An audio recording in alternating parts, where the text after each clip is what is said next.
Hi guys, ngayong araw magluluto tayo ng gulay. Ginataang gulay. Una, meron tayong tuyo. Kadahon ng kalabasa, masarap talaga to sa panggata. At saka yung bulaklak niya.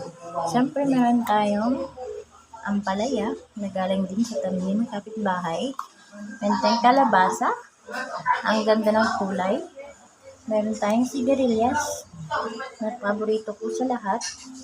May luya, sibuyas, yung kamatis natin mamahalin, yung sili green, yung ating kamote tops na galing sa bakura natin.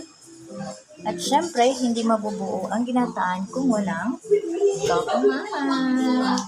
And guys, iluluto natin yan today para sa ating pananghalian.